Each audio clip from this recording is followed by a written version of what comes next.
신일고 내신대비 부교재 올림푸스 공통국어 별에는 밤 수업 시작합니다. 자, 일단은 제목의 의미가요. 시적화자의 상황을 나타내고 있어요. 시적화자가 지금 뭐 하고 있냐 하면 별을 세고 있습니다. 밤에요. 계절이 지나가는 하늘에는 가을로 가득 차 있습니다. 아, 계절이 가을이네요. 계절적 배경이 드러나 있고요. 요 가을이라는 단어는 아무래도 어딘가 조금 쓸쓸한 정서를 불러일으킵니다. 나는 아무 걱정도 없이, 자, 화자가 겉으로 드러나 있네요. 표면적 화자라고 얘기하죠. 가을 속의 별들을 다 헤일 듯 합니다. 자, 뭐뭐 합니다. 이렇게 뭐뭐 합니다. 이 시는요, 이렇게 경어체를 활용하고 있어요. 경어체를 사용한 종결어미. 가슴 속에 하나둘 새겨지는 별을 이제 다 못 해는 것은 쉽게 아침이 오는 까닭이요, 내일 밤이 남은 까닭이요, 아직 나의 청춘이 다하지 않은 까닭입니다. 아침이 쉽게 옵니다 라고 하는 건 별을 다 쓸 수 없는 나의 현실적인 제약, 이런 표현 쓰고요. 내일 밤과 청춘이 다하지 않은 이유는 미래에 대한 희망이라고 얘기합니다. 이 시에서 별은요, 화자가 과거를 회상하는 매개체 역할을 하는데요. 그 대상들이 지금 3년에 나옵니다. 별 하나의 추억, 사랑, 쓸쓸함, 동경, 시, 그리고 어머니. 자, 어머니라는 단어가 반복되면서 그리움의 정서가 더욱더 크게 느껴지죠. 지금 이렇게 반복되는 식구 때문에 식구의 반복으로 인해서 운율이 형성이 되고요. 그 다음에 의미가 당연히 강조되겠죠. 그 다음에 별이라고 하는 게 화자가 지금 추억과 사랑과 쓸쓸함과 동경과 시라고 얘기하죠. 그래서 크게 두 가지 의미가 있어요. 첫 번째는 추억이라는 말, 그 다음에 사랑이라는 말, 자, 그 다음에 어머니라는 말, 이런 대상들은 과거를 회상하는 매개체일 수 있고요. 그 다음에 어떤 동경이나 시, 그리고 사랑도 포함이 될 것 같아요. 화자가 지향하는 세계, 이렇게도 표현할 수 있습니다. 화자가 지향하는 내적 세계라고 표현할 수 있습니다. 이 대상들을요, 이 두 가지로 확연하게 나눠서 구별하기는 어렵고요. 대체로 추억이라든지 또는 어머니는 회상의 매개체, 동경이라든지 시라든지 이런 것들은 지향하는 내적 세계와 관련이 있겠구나 라고 생각하시면 됩니다. 어머니하고 이어져요. 자, 그리고 어머님하고 지금 부르는 말이죠. 그러니까 여기서는 어머니를 청자로 설정해서 대화하고 있다. 대화체에 어머니의 대답은 나오지 않기 때문에 말을 건네는 방식입니다. 이렇게 말을 건네는 방식으로 청자를 설정하는 표현도 대화체라고 합니다. 대화라고 하진 않지만 말을 건네는 방식을 대화체라고 한다. 이것도 기억하셔야 됩니다. 그 다음에 지금 이 오연의 문장의 생김새를 보면 이렇게 끝까지 가서 줄글을 바꾸고 있죠.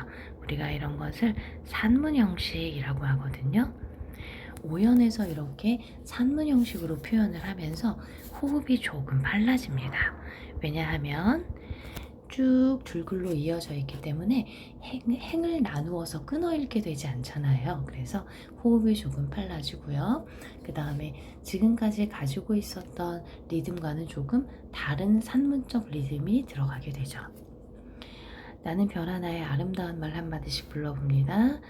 어린 시절에 책상을 같이 했던 아이들의 이름과 해경옥 이런 이국 소녀들의 이름과, 즉 친구들의 이름과 이국 소녀들의 이름과 벌써 아기 어머니가 된 계집애들의 이름과 가난한 이웃 사람들의 이름과 비둘기, 강아지, 토끼, 노새, 노루, 프란시스 잼, 라이널 마리아 릴케 이런 시인들의 이름을 불러봅니다. 자, 별 하나에 떠오르는 여러 가지 대상들이 되죠. 대부분 추억의 대상들입니다. 그래서 여기까지 추억의 대상들, 자, 여기까지 화자가 지향하는 대상들이라고 볼 수 있는데요.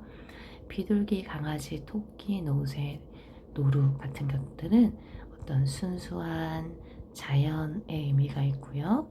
프란시스 잼, 다음에 라이널 마리아 릴케 시인입니다. 화자가 지향하는 어떤 시인들이라고 생각하시면 됩니다. 그래서 지금 사연에서 그리움의 대상들을 나타냈잖아요. 사연에 나타나 있는 이 그리움의 대상들을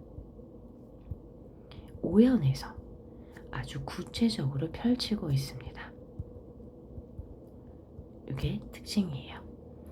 이네들은 너무 멀리 있습니다. 별이 아스라이 멀듯이. 자, 멀리 있어요. 별이 멀리 있듯이. 즉, 그리움의 대상들과 너무 떨어져 있습니다. 그리움의 대상과 떨어져 있다, 거리감이 있다 라고 생각하시면 됩니다. 별이 멀리 있듯이 그네들도 멀리 있어요. 어머니 그리고 당신은 멀리 북간도에 계십니다. 나는 무엇인지 그리워 이 많은 별빛이 내린 언덕 위에 내 이름자를 써보고 흙으로 덮어버렸습니다. 자, 무언가 그리워요. 화자가 지향하는 것, 화자가 이상적으로 생각하는 것들, 자, 이런 것들이 그리워져서 별빛 내린 언덕 위에 이름을 쓴다라는 건 스스로를 돌아본다라는 성찰의 행위가 되고요.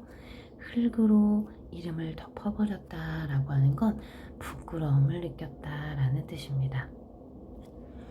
딴에는 밤을 새워 오는 벌레는, 자, 밤이라고 하는 부정적인 현실을 슬퍼하는 벌레. 자, 그래서 화자의 감정이 이입된 것으로 봅니다. 부끄러운 이름을 슬퍼하는 까닭입니다. 나의 이름이 부끄러워요. 왜냐하면 나는 지금 이 부정적인 현실에서 무엇도 하지 못하는 무기력한 그런 상황이거든요. 그러나 전환됩니다. 겨울이 지나고 나의 별에도 봄이 오면, 자, 미래를 가정하고 있어요.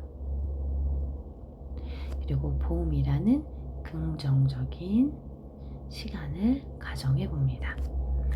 내 무덤 위에, 자, 무덤이라고 하는 건 나의 죽음을 의미하잖아요. 내 무덤 위에 파란 잔디가 피어나듯이 어떤 생명력이 다시 살아나듯이 내 이름자 묻힌 언덕에도, 자, 무덤을 뜻합니다. 여기서 이 무덤이 자기 희생의 의미가 있어요.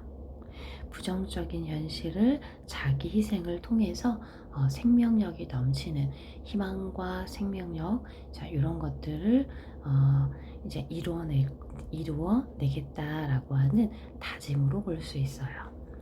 풀이 무성할 거예요 라고 하는 건 희망과 그 다음에 어떤 생명력, 이런 것들이 활기차게 회복이 될 거예요 라고 말함으로써 이거는 미래잖아요. 그래서 화자의 의지적인 태도가 드러납니다. 자기 희생의 의미, 또 우리가 이때 속죄양 모티프 이런 말도 쓰거든요. 나의 희생을 통해서 무언가 가치 있는 것을 이루어내겠다라는 것을 뜻합니다. 자, 이 시는요, 시간의 흐름에 따라서 전개되는 시라고 볼 수 있어요. 왜냐하면 지금 요 위에까지는 가을이잖아요. 그런데 여기 지금 겨울이 왔어요. 겨울, 그 다음에 또 봄이 찾아왔죠. 그 그래서 시간적으로 과거에서 현재에서 미래로 가는 것으로 볼 수 있습니다.